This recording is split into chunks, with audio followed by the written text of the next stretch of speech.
दोस्तों, students, good morning. आज हम जिस विषय में बात करने वाले हैं वो क्लास 10th का फर्स्ट चैप्टर यानी पहला चैप्टर है वास्तविक संख्या। वास्तविक संख्याएं क्या होती हैं, उनको कैसे प्रदर्शित किया जाता है, उनकी खोज कैसे हुई, कहाँ से आई वो, इन सब चीज़ों के बारे में तो हम डिस्कस करेंगे ही करेंगे, जानेंगे ही जानेंगे। लेकिन उससे भी पहले कुछ चीज़ें होती होंगी जो हम क्लास 9th में पढ़ चुके, कक्षा 9 में पढ़ चुके। कक्षा 9 में हमने पढ़ा था, पहला चैप्टर था कक्षा 9 का संख्या पद्धति। हम संख्या पद्धति पढ़ चुके हैं, तो लेकिन फिर भी हम इस बात पे चर्चा करेंगे। मैं आपको, क्योंकि बहुत दिन हो गया क्लास अटेंड किए, पढ़े पढ़ाए बहुत दिन हो गया, इसलिए चीजें दिमाग से उतर जाती हैं, नहीं रहती हमेशा। तो इसलिए मैं वास्तविक संख्या तो पढ़ाऊंगा ही पढ़ाऊंगा, बताऊंगा ही आपको। लेकिन आपके इस ऑनलाइन क्लास में मैं आपको सबसे पहले संख्या पद्धति बताना चाहता हूं कि वो होता क्या है, संख्या पद्धति क्या है। ठीक है, तो अभी हम पहले पढ़ेंगे संख्या पद्धति, जो कक्षा 9 का चैप्टर है। ठीक, संख्या पद्धति। देखिए दोस्तों, इसमें एक नाम आया है संख्या। संख्या होती क्या है, संख्याएं क्या होती है। संख्या मतलब जैसे जिनको हम, एक लाइन होता है, एक लाइन होता है, इस लाइन पर जिसको हम नंबर लाइन कहते हैं, संख्या रेखा कहते हैं। इस रेखा पर हम जिनको लिख सकते हैं, मतलब क्या है, संख्या क्या होती है। जैसे संख्याएं हम किसी चीज को गिनने में प्रयोग करते हो, या मतलब बहुत सारी चीजें होती हैं। तो आइए चलते, पहले हम देखेंगे संख्या पद्धति क्या है। अब देखिए, पद्धति का मतलब होता है नियम। पद्धति का मतलब होता है नियम, यानी संख्याओं के ऊपर बना कुछ नियम, यानी संख्याओं से संबंधित नियम। तो जो नियम संख्याओं के ऊपर बना हो या जो नियम संख्याओं से संबंधित हो, उसी नियम को तो हम संख्या पद्धति कहेंगे ना, संख्या नियम। ठीक है, तो चलिए देखते हैं पहले संख्या पद्धति क्या है।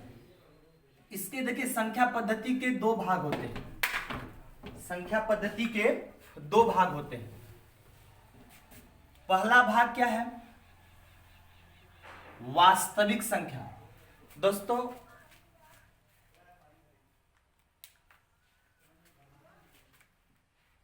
आप इस चीज को नोट भी करेंगे, आप एक एक बात नोट करेंगे, फेयर बनाएंगे। आपकी फेयर कॉपी चेक भी की जाएगी। उसको जब आपका विद्यालय खुलेगा, जब स्कूल खुलेगा, तो उसको चेक किया जाएगा, देखा जाएगा कि कौन कौन से बच्चे इस ऑनलाइन क्लास का जो है कि वो पालन कर रहे थे और कौन कौन से बच्चे नहीं कर रहे थे। फेयर तो सबको बनाना है। आप लोग फेयर बना के रेडी रखिएगा, हम लोग देखेंगे उस चीज़ को, जो चीज़ हम लोग पढ़ाएंगे। तो आइए देखते हैं संख्या पद्धति। तो संख्या पद्धति को दो भागों में बांटा गया। बहुत सारे गणितज्ञ हुए, तो लोगों ने किया क्या, सबसे पहले जब इस दुनिया की शुरुआत हुई, जब इस दुनिया का उद्भव हुआ, तो उसके कई हजारों करोड़ों बाद जब इस धरती पे जीवन संभव हुआ, तो मनुष्य तो पहले जंगलों में रहता था, जो मिलता था आदिवासियों की तरह खाता था, एक दूसरे से लड़ाई करता था, पहले बिना वस्त्र के रहता था, वो अलग बात है। उसके बाद जब सामाजिक दृष्टि से जब लोगों का विकास शुरू हुआ, तो हर एक आवश्यकताओं की पूर्ति, देखो किसी चीज का आविष्कार कब होता है, किसी भी चीज का, इस दुनिया में कोई भी चीज बनी हो जो मानव निर्मित हो, किसी भी चीज का आविष्कार तभी हुआ जब उसकी आवश्यकता हुई। आवश्यकता ही आविष्कारों की जननी है। बिना आवश्यकता के इस दुनिया में किसी भी चीज का खोज या आविष्कार नहीं किया गया, आगे भी नहीं किया जाएगा। आवश्यकता होगी तभी किया जाएगा। तो मनुष्य का जब सामाजिक दृष्टि से जब वो चलने लगा दो पैरों पे खड़ा होकर के, बहुत इतिहास है वो आप जानते हैं पीछे, तो जब हर एक चीज की आवश्यकता होने लगी, धीरे धीरे धीरे धीरे आवश्यकता होने लगी, तो धीरे धीरे खोज भी होने लगा कि खोज 1-2 साल में तो हो नहीं जाता, उसको खोज तो होने में तो कई साल लगते हैं ना, बहुत सारे साल लगते हैं, बहुत सारे समय बेकार चला जाता है, बर्बाद चला जाता है। तो धीरे धीरे चीजों की खोज होती चली गई और लोग उसमें ढलते भी चले गए, अपने काम को आगे बढ़ाते चले गए। तो इसी तरह पढ़ने में मतलब चीजों को जानने के लिए मतलब संख्या पद्धति की खोज के संख्याओं के ऊपर कुछ नियम बनाए गए जो संख्याओं से रिलेटेड थे, संख्याओं से संबंधित थे, उन्हीं को हम संख्या पद्धति कहते हैं। अब संख्या पद्धति को लोगों ने 2 भागों में डिवाइड किया, 2 भागों में बांट दिया। पहला जो था वो था वास्तविक संख्या। पहला क्या था बंधु? वास्तविक संख्याएं। दूसरा जो था वो थी काल्पनिक संख्याएं।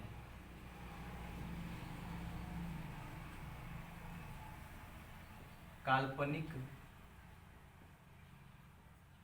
संख्याएं।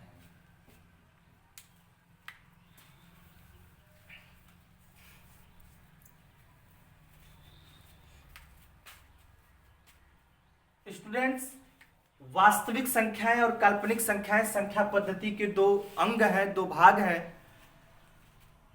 इनको हम थोड़ा इंग्लिश में भी लिख देते हैं।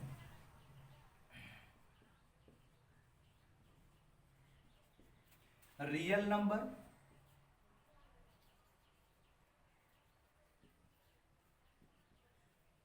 Imaginary number.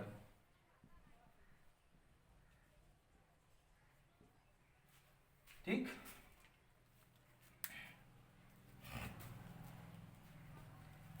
अब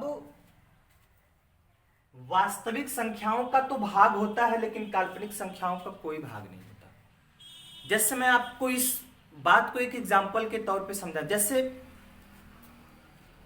इस दुनिया में 2 तरह के लोग रहते हैं, एक अच्छे इंसान, दूसरे बुरे इंसान।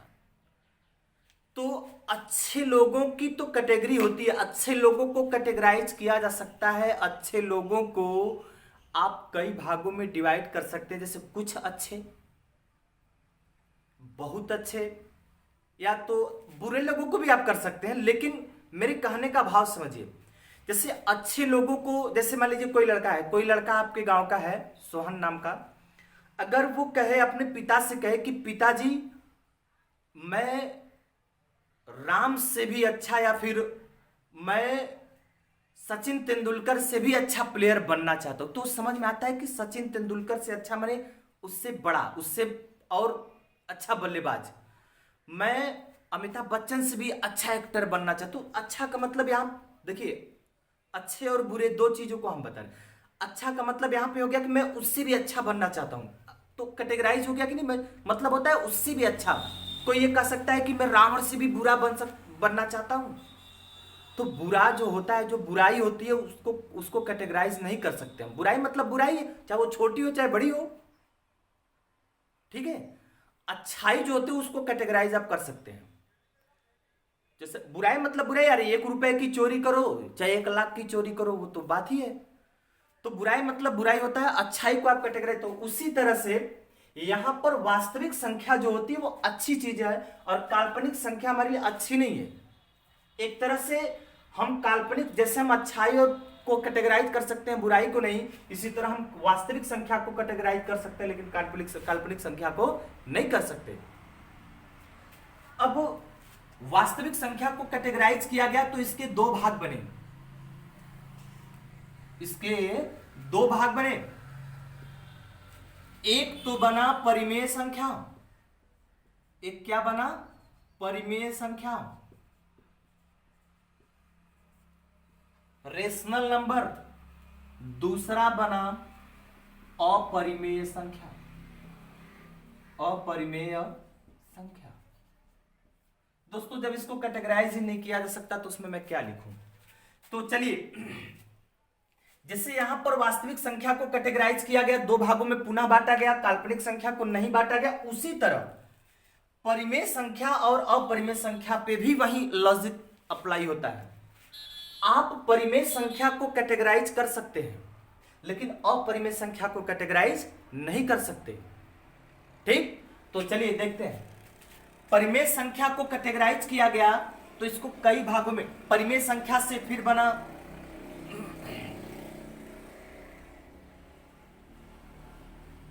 पूर्णांक, परिमेय संख्या का कैटेगरी बना पूर्णांक, फिर पूर्णांक से हुआ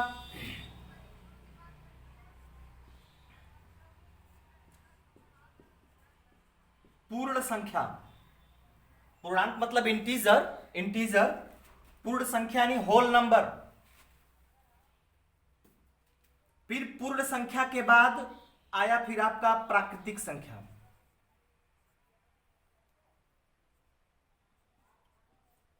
नेचुरल नंबर,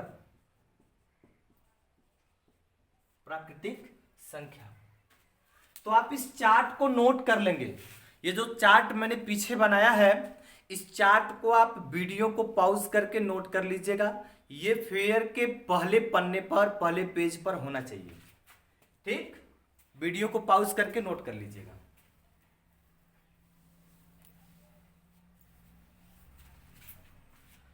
तो चलिए देखते हैं, आगे बढ़ते हैं। अब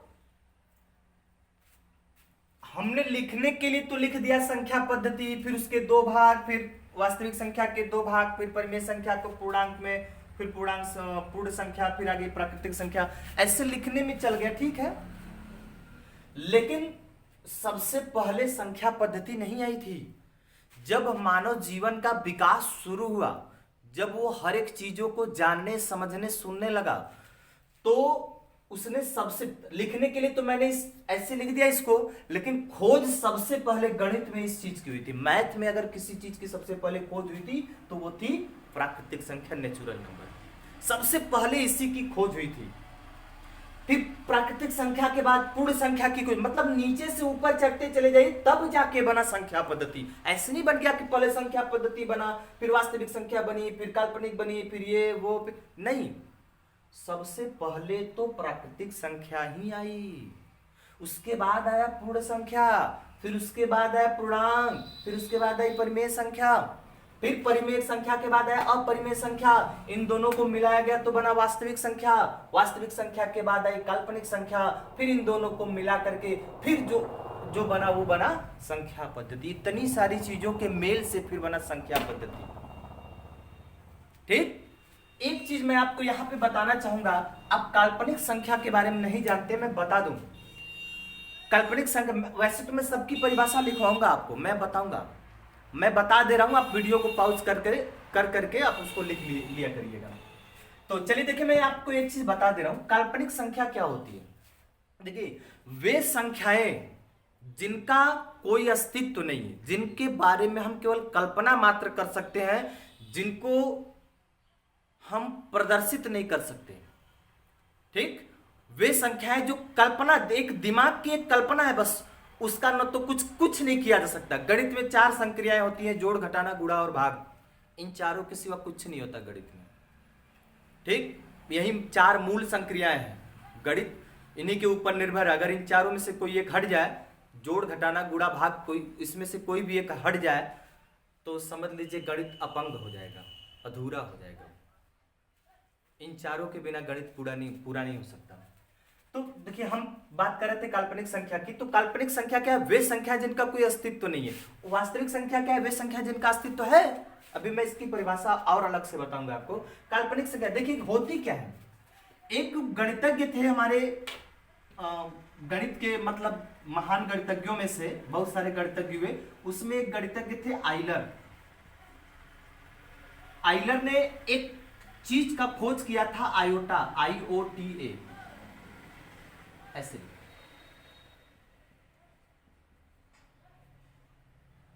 आयोटा। इसका जो फर्स्ट सिंबल है आई, आयोटा। आइलर ने एक चीज की खोज की, एक शब्द पकड़ा उन्होंने आयोटा, इस आयोटा का जो फर्स्ट सिंबल है, पहला जो लेटर है, पहला जो अक्षर है आई, इसी को उन्होंने काल्पनिक संख्या को प्रदर्शित करने के लिए चॉइस किया, चुना। अब जैसे मान लीजिए ऑल ओवर अंडर, मतलब दुनिया की जितनी भी ऋणात्मक संख्याएं, नेगेटिव नंबर, ऋणात्मक संख्याएं, माइनस वाली संख्याएं, यानी वे संख्याएं जिनके आगे माइनस लगा हो उन्हें ऋणात्मक कहेंगे। दुनिया की जितनी भी माइनस वाली संख्याएं हैं, जो भी करड़ी के अंदर लिखी गई, वो सब काल्पनिक संख्याओं में आ जाएंगी। किसमें आ जाएंगी फ्रेंड्स? काल्पनिक संख्याओं में। चाहे आप -3 की बात करें, -4 की बात करें, -2 की बात करें, -1 की बात करें, -5 की बात करें, या -100 की बात करें, आप चाहे जिसकी बात कर लीजिए, ये सभी संख्याएं सब काल्पनिक हैं। इनका कोई अस्तित्व नहीं यार, इनका कुछ भी नहीं किया जा सकता। नो तो इनका हम वर्गमूल अंडर रूट में वर्गमूल निकलेगा नहीं, वर्गमूल निकलेगा नहीं। अब अच्छे आप बताइए, अब जैसे मैं लिख दूं x² = 4, इसका मतलब क्या है?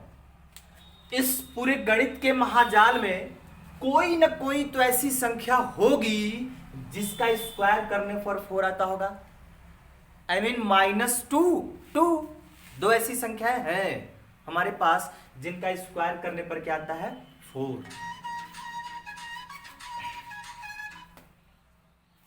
लेकिन अगर मैं जैसे ऐसे लिख दूं -16 लिख दूं, -16, अब आप बताइए कि क्या हमारे गणित के इस संसार में, गणित की इस दुनिया में ऐसी कोई भी संख्या मुझे बता दीजिए जिसका मैं स्क्वायर करूं तो -16 है। भैया स्क्वायर करने पर चिन्ह प्लस बन जाता है, चाहे वो माइनस का करिए चाहे प्लस का करिए, तो स्क्वायर करने पर चिन्ह क्या हो जाता है? प्लस हो जाता है। इसलिए ऐसी कोई भी संख्या नहीं है जिसका स्क्वायर किया जाए तो -16 आ जाए।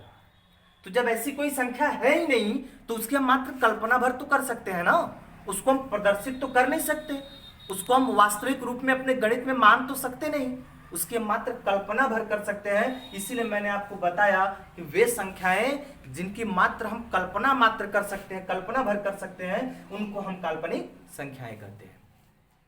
जितनी भी करड़ी में माइनस में संख्या आप लिख सकते हैं, लिख डालिए, सब काल्पनिक जाएंगे। यही मुझे बताना था। चलिए आगे चलते। अच्छा, -1 अंडर रूट, इसको उन्होंने आइलर जो गणितज्ञ थे उन्होंने आयोटा नाम दिया, आई से प्रदर्शित किया। आई का मान, आई की वैल्यू अंडर रूट -1 होती है आई। अभी ये आप जाएंगे अभी आगे तो कॉम्प्लेक्स नंबर कक्षा 11th में, कक्षा 11 में एक चैप्टर आएगा कॉम्प्लेक्स नंबर अर्थात सम्मिश्र संख्या, उसमें आप पढ़ेंगे इस चीज को, आइलर। तो चलिए, तो सबसे पहला हेडिंग हमारा है प्राकृतिक संख्या। सबसे पहले हम प्राकृतिक संख्या के बारे में जान जाते हैं, प्राकृतिक संख्या क्या होती है। देखिए प्राकृतिक संख्या, बहुत सारे लोग कहते हैं प्राकृतिक संख्याओं को हम n से व्यक्त करते हैं, कैपिटल N से, NATURAL, natural number, NUMBER, natural number. इसका जो फर्स्ट लेटर है, पहला जो अक्षर है वो n, कैपिटल N है, इसलिए हम इसको कैपिटल N से व्यक्त करते हैं। अब देखिए नेचुरल नंबर अर्थात प्राकृतिक संख्याएं क्या होती है। देखिए बहुत सारे लोग, मैं आपको कंफ्यूजन आपका दूर करना चाहता हूं, तो हम लोग बात कर रहे हैं प्राकृतिक संख्या की, तो बहुत सारे लोग ऐसे हैं जो प्राकृतिक संख्या को थोड़ा मतलब गलत तरीके से एक्सप्लेन कर देते हैं। लेकिन बहुत से लोग कहते हैं कि अभी पूछा जाए कि प्राकृतिक संख्या क्या होती है, तो बहुत सारे लोग बताते हैं कि 1 से लेकर अनंत तक की जितनी भी संख्या है सब प्राकृतिक संख्या है। ठीक, तो ये बात गलत है। या फिर अगर पूछा जाए कि प्राकृतिक संख्या को कैसे लिखेंगे, तो ऐसे 1 2 3 4 etcetera dot dot dot infinite, ये सब प्राकृतिक संख्या है। तो भैया 1 से लेके इनफाइनाइट के बीच में तो 3.4 भी आता है, इसके बीच में तो 5.7 भी आता है, तो क्या ये भी प्राकृतिक संख्या है? अगर आप कहते हैं कि 1 से लेके अनंत तक जितनी भी संख्याएं होती है सब प्राकृतिक है, तो क्या 1 से लेके अनंत के बीच में 10.4 नहीं आता, 4 नहीं आता, 10.4 आता है, तो क्या ये भी प्राकृतिक संख्या है? नहीं। तो हम प्राकृतिक संख्या को कभी भी ऐसे नहीं बताएंगे, हम हमेशा बताएंगे प्राकृतिक संख्या क्या होती है। वे संख्याएं जिनका उपयोग, जिनका प्रयोग वस्तुओं को गिनने में किया जाता हो उन्हें हम प्राकृतिक संख्या कहते हैं। मनुष्य का जब धरती पे जन्म हुआ तो धीरे धीरे मैंने बताया कि आवश्यकता ही आविष्कारों की जननी होती है। तो जब मनुष्य को आवश्यकता हुई अपने आसपास की चीजों को काउंटिंग करने के, जैसे किसी के पास पहले तो शिक्षा था नहीं इतना, पहले तो इतना सब कुछ जानते नहीं थे लोग, तो किसी चीज को गिनना होता। जैसे मान लीजिए किसी के पास मान लीजिए 10 जानवर है, अब वो अभी अभी हमको पता है कि 10, अभी तो हम गिन सकते इसलिए पता है कि 10 को 10, लेकिन उस टाइम उस स्थिति में अपने आप को आज से बहुत साल पीछे ले जाइए, लाखों हजारों साल पीछे ले जाइए, तो उस टाइम जब संख्याओं का आविष्कार नहीं हुआ था, तो जैसे किसी के पास कुछ जानवर हों, तो अब जैसे मान लीजिए कि कुछ जानवर हैं, तो अब अगर उसका एक जानवर कहीं खो जाए तो उसको तो पता ही नहीं चल पाएगा कि मेरे पास एक जानवर खो गया मेरा, क्योंकि गिनती नहीं आती उसको। जैसे कुछ जानवरों को यहाँ बिठा दिया जाए और एक जानवर को चोरी से उसमें से हटा दिया जाए तो पकड़ नहीं पाएगा मनुष्य ना कि एक जानवर मेरा कम हो गया। ठीक, अब जैसे बहुत सारी बोरियां रखी हुई हैं अनाजों की, और उस अनाज की बोरी में से 2-4 बोरी चोरी कर ली जाए तो क्या पता चल पाएगा क्या कि हमारे अनाज की बोरियों में से एक आध 2-4 बोरियां जो है चोरी कर ली गई? नहीं पता चल पाएगा। इसीलिए अपने आसपास की चीजों को जानने समझने के लिए मनुष्यों ने कुछ प्रतीकों, कुछ चिन्हों का उपयोग करना शुरू कर दिया। उन्हीं चिन्हों को मतलब गिनने के लिए, चीजों को गिनने के लिए। जैसे आपके आसपास कितने पेड़ है, जैसे मैं आपके घर कितने पेड़ है, अगर इस बात को गिनना है तो अब आप 0 से तो शुरू करेंगे नहीं, तो किसी भी चीज की गिनती 0 से नहीं शुरू की जाती, इसलिए 0 को नहीं लेते हम। तो शुरुआत यानी प्रारंभ कहां से किया जाता है? 1 से। इसलिए हम कहें कि हम जैसे मान लीजिए कि हमारे हाथ में कितनी अंगुलियां होती हैं, तो हम 0 से तो शुरू करेंगे नहीं, हम गिनेंगे 1 2 3 4 5। मतलब इन अंगुलियों को गिनने में हम किस किस किस चीजों का प्रयोग कर रहे हैं? 0 का, सॉरी 1 का, 2 का, 3 का, 4 का, 5 का, इसी तरह आगे। तो इन्हीं सब चीजों को हम क्या करते हैं? प्राकृतिक, मतलब वे संख्याएं जिनका उपयोग, जिनका प्रयोग हम चीजों को, वस्तुओं को, अपने आसपास की वस्तुओं को गिनने में करते हैं, उन्हें हम प्राकृतिक संख्या कहते हैं। जैसे 1 2 3 4 5 6 डॉट डॉट डॉट इनफाइनाइट। ठीक,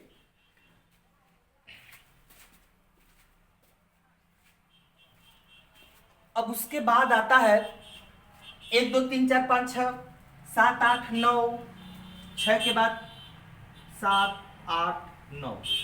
ठीक है, 9 तक तो आगे गिनती। अब 9 तक तो लोगों ने प्रयोग करना शुरू कर दिया, गिनना शुरू कर, लेकिन 9 के बाद बढ़ नहीं पाए। तो 9 के बाद जब गए तो अंकों को, संख्याओं को प्रकट करने के लिए कुछ कठिनाइयां होने लगी। अब जैसे 10 को लिखने में 1 और 0 आना चाहिए, 10 को लिखना है तो 1 और 0, तो इसकी तो खोज हुई नहीं थी अभी। तो लोगों ने शुरू करना, मतलब खोज करना शुरू कर दिया कि 9 के बाद यानी 9 के बाद अब क्या आएगा। तो धीरे धीरे धीरे धीरे धीरे धीरे खोज हुई, तब जाके भारत, अपना देश जो भारत है, उन्होंने 0 की खोज की। भारत देश ने 0 की खोज की। भारत के कुछ गणितज्ञों ने 0 की खोज की। अब उस 0 को हमने किसमें शामिल कर दिया? इन्हें प्राकृतिक संख्याओं के साथ लिखना शुरू कर दिया। यानी 0 को पहले 0 1 2 0 1 2 3 4 5 6 7 8 9। अब 10 को लिखना आसान हो गया, 10 को लिखना आसान हो गया। अब उसके बाद 11 12 13 dot dot dot dot infinite. मतलब अब क्या था? जब तक 0 की खोज नहीं हुई थी, बहुत ध्यान से सुनिए, जब तक 0 की खोज नहीं हुई थी तब तक बड़ी से बड़ी संख्याओं को, जैसे मान लीजिए मैं आपसे बोलूं कि 101 लिखिए, क्या आप लिख लें? 0 की खोज, ऐसा मान लीजिए कि 0 की खोज नहीं हुई है, तो क्या आप 101 लिख लेंगे? 102 लिख लेंगे? 5480 लिख लेंगे? 5480 नहीं लिख पाएंगे। तो ऐसी संख्याओं को प्रकट करने के लिए ही मतलब 0 का सहारा लिया गया। तो जब तक जीरो की खोज नहीं हुई थी तब तक जिन जिन चीजों को का प्रयोग किया था तो उनको प्राकृतिक संख्या, जैसे ही जीरो की खोज हुई उनको प्राकृतिक संख्याओं के साथ रख दिया गया, तो उनका भी एक अपना एक परिवार बन गया। इन्हें हम क्या कहते हैं, पूर्ण संख्या। यानी अब क्या था कि अब आप दुनिया की किसी भी संख्या को लिख सकते हैं। अब हमारा काम संख्याओं का खोज पूर्ण हो गया। अब क्या था, अब आप 0 1 2 3 4 इन सबकी सहायता से अब दुनिया की बड़ी से बड़ी या छोटी से छोटी संख्याओं को लिख सकते हैं। तो इसीलिए इसका नाम पड़ा पूर्ण संख्या। यानी पूर्ण संख्या की परिभाषा अगर कोई पूछे आपसे पूर्ण संख्या क्या होता है, तो आप उन्हें क्या बताएंगे? यदि प्राकृतिक संख्याओं के साथ शून्य को भी सम्मिलित कर दिया जाए तो इस प्रकार प्राप्त होने वाली सभी संख्याएं पूर्ण संख्याएं कहलाती हैं। फिर से सुन लीजिए, यदि प्राकृतिक संख्याओं के साथ शून्य को भी सम्मिलित कर लिया जाए तो इस प्रकार प्राप्त होने वाली सभी संख्याएं पूर्ण संख्याएं कहलाती हैं। इसके बाद आइए दोस्तों, क्या इसी के बाद आवश्यकताओं की पूर्ति होगी मनुष्य की? सभी आवश्यकताएं पूरी हो गई, खोज संख्याओं की खोज पूरी हो गई, तो क्या आवश्यकता भी पूरी हो गई? नहीं। अब उसके बाद आता है पूर्णांक। ठीक, जैसे मान लीजिए कोई बनिया या कोई दुकानदार है। अब जैसे उसके पास कोई सामान लेने आया, कुछ भी लेने आया। अब अगर अगला आदमी 100 रुपया लेकर आया है और बनिए ने उसको 90 रुपए का सामान दिया, तो 10 रुपया उसके पास फुटकर नहीं था, तो वो क्या करेगा? वो इस बात को मतलब उस अगले ग्राहक का बनिए के पास बाकी रह गया 10 रुपया, तो क्या करेगा? फुटकर तो है नहीं, बेचारा देगा कैसे? तो क्या करेगा? खुला है नहीं, तो क्या करेगा? वो अपने अपने कॉपी में उसको लिखेगा कि 10 रुपया देना है, 10 रुपया देना है। अब 10 रुपया देना है, या फिर मान लीजिए 10 रुपया देना है तो किसको देना है? अब बाद में जैसे 2-3 दिन बाद वो आदमी आया, बोला कि दुकानदार साहब हमारा 10 रुपया बाकी था, दीजिए। कॉपी में देखा आपने 10 रुपया देना है लिखा है, सच बात है, लेकिन देना है तो किसको देना है? वो आदमी दुकानदार को देगा या दुकानदार उस आदमी को देगा? ये कंफ्यूजन है। तो इस कंफ्यूजन को दूर करने के लिए मनुष्य ने कुछ चिन्हों का सहारा लिया, प्लस माइनस। ठीक है, तो अब जब माइनस वाले चिन्ह की खोज हो गई, तो अब जितनी भी प्राकृतिक संख्याएं थी, इन सबके साथ अगर हम माइनस चिन्ह लगा करके उनको हम इस पूर्ण संख्या के साथ सम्मिलित कर लें, जैसे -7, -6, -5, -4, -3, -2, -1, ये तो हमने क्या किया कि जितनी भी प्राकृतिक संख्याएं थी उस सब में माइनस लगा करके हमने इनके पूर्ण संख्याओं के साथ, यानी 0, 1, 2, 3, 4, 5, 6 इनफाइनाइट।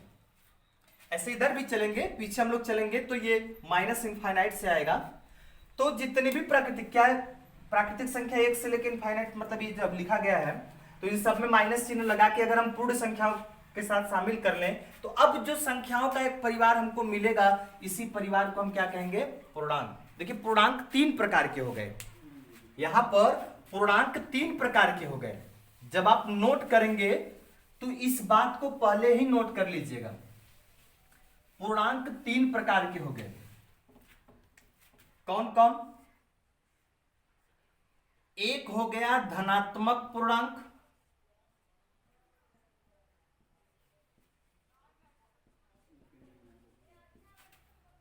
दूसरा हो गया शून्य पूर्णांक,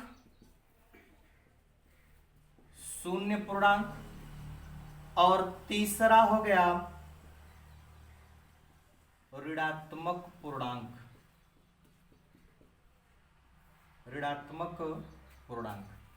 पहला है धनात्मक पूर्णांक, दूसरा है शून्य पूर्णांक, तीसरा ऋणात्मक पूर्णांक। यानी पूर्णांक 3 प्रकार के। देखिए, पूर्णांक में 3 प्रकार की संख्याएं सम्मिलित थी। पहली चीज तो प्राकृतिक संख्या थी 1 से लेकर इनफाइनाइट तक। अब प्राकृतिक संख्या में 0 आया था अलग से, तो दूसरी चीज हो गई। अब उस जितनी भी प्राकृतिक संख्याएं थी सबके साथ माइनस लगा था, उनको हम पूर्ण संख्या के साथ सम्मिलित कर लिए तो तीसरी चीज शामिल किए ना, तो 3 तरह की हो गई, धनात्मक, ऋणात्मक और शून्य। तो ये है पूर्णांक। अब उसके बाद जब पूर्णांक की खोज हो गई तो उसके बाद परिमेय संख्या की खोज होनी शुरू हो गई। परिमेय संख्या क्या होती है?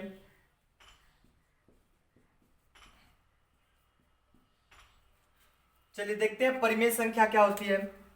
परिमेय संख्या मतलब वे संख्याएं जिन्हें हम P बटे Q के रूप में लिख सकते हो, P बटे Q के रूप में लिख सकते हो, उन्हें परिमेय संख्या कहते हैं। वे संख्याएं जिन्हें हम P बटे Q के रूप में लिख सकते हो, उन्हें हम परिमेय संख्या P बटे Q के रूप में प्रदर्शित कर सकते हो, उन्हें हम परिमेय संख्या कहते हैं, जहां Q is not is equal to 0। Q is not is equal to 0। Q 0 के बराबर, शून्य के बराबर नहीं होना चाहिए। अगर ये शून्य के बराबर हो गया तो भैया शून्य का किसी भी चीज में, किसी भी संख्या में शून्य का आप डिवाइड करिए तो वो कितना आएगा? इनफाइनाइट। क्या आएगा? इनफाइनाइट। इसलिए देखिए, एक में शून्य का भाग दे, किसी भी संख्या में शून्य का भाग दे इनफाइनाइट आएगा, और शून्य में किसी संख्या का भाग दे तो शून्य आएगा। ये दो चीजें होती है। आप 5 का या किसी भी चीज का भाग दे लीजिए तो शून्य आएगा। तो ये दो चीजें हैं। तो P बटे Q के रूप में, यानी परिमेय संख्या किसे कहते हैं? रेशनल नंबर क्या होता है? वे संख्याएं जिन्हें हम P बटे Q के रूप में प्रदर्शित कर सकते हो या लिख सकते हो, जहां पर Q is not equal to 0, ऐसी संख्याओं को हम परिमेय संख्या कहते हैं। अब बारी आती है अपरिमेय संख्या की। इसको कैटेगराइज नहीं किया जा सकता, लेकिन इसकी कुछ न कुछ तो वैल्यू होती होगी, कोई ना कोई तो परिभाषा है। तो क्या है इसका परिभाषा? अपरिमेय संख्या क्या होता है? वे संख्याएं जिन्हें हम P बटे Q के रूप में नहीं लिख सकते, P बटे Q के फॉर्म में नहीं लिख सकते, उन्हें हम अपरिमेय संख्या कहते हैं। ऐसे भी कह सकते हैं कि वे संख्याएं जो परिमेय संख्या नहीं होती, उन्हें अपरिमेय संख्या कहते हैं। दोनों तरीका है कहने का। तो आपकी इच्छा जैसे चाहे वैसे बोल सकते हैं, ठीक। तो चलिए, अपरिमेय संख्या किसे कहते हैं? वे संख्याएं जिन्हें हम P बटे Q के रूप में नहीं लिख सकते, उन्हें हम अपरिमेय संख्या कहते हैं। अब जब अपरिमेय संख्या की खोज हो गई तो अब आगे बढ़े लोग। तो परिमेय संख्या और अपरिमेय संख्या, इन दोनों को मिलने से, इन दोनों के मिलाने से या इन दोनों के समुच्चय से, इन दोनों के मिलने से जो संख्याएं बनी उनको हम वास्तविक संख्या कहते हैं। यानी वास्तविक संख्या किसे कहते हैं? वे वास्तविक संख्या किसे कहते हैं? परिमेय तथा अपरिमेय संख्याओं के समुच्चय को, समुच्चय माने झुंड को। देखिए, अपरिमेय संख्याएं कहने का मतलब जैसे कड़ी में 3, कड़ी में 2, कड़ी में 5, कड़ी में 7, ठीक, ये सब क्या है? अपरिमेय संख्या है। अब जैसे मान लीजिए कड़ी में 4, कड़ी में 3 धन 2, ठीक, 5 धन कड़ी में 7, या 3 धन, या कड़ी में 3 धन कड़ी में 2, ये सब क्या है? अपरिमेय संख्या है। ये सब अपरिमेय, मतलब जितनी भी ओवर रूट यानी कड़ी वाली संख्याएं होती है, अंडर रूट में कड़ी, अंडर रूट में यानी कड़ी वाली जितनी भी संख्याएं होती है, उन सबको हम अपरिमेय संख्या कहते हैं। बस एक चीज होना चाहिए, उसका वर्गमूल नहीं निकलना चाहिए। अब नहीं निकलने का मतलब क्या है? पूर्णांक के रूप में नहीं निकलना चाहिए। अब जैसे मान लीजिए 5 का वर्ग 5 का तो वर्गमूल निकलेगा नहीं। अगर यही मैं बोलूं आपसे अंडर रूट 9 कड़ी में 9, तो क्या यह अपरिमेय संख्या है? नहीं। क्यों? क्योंकि इसका तो वर्गमूल निकल के 3 बन जाएगा। अब 3 को तो हम 3 बटे 1 लिख सकते हैं ना। किसी भी संख्या के बटे 1 लिखने से उसके मान पर कोई प्रभाव नहीं पड़ता, इसलिए हम 3 को 3 बटे 1 लिख सकते हैं। तो ये P बटे Q के फॉर्म में हो गया कि नहीं? हो गया।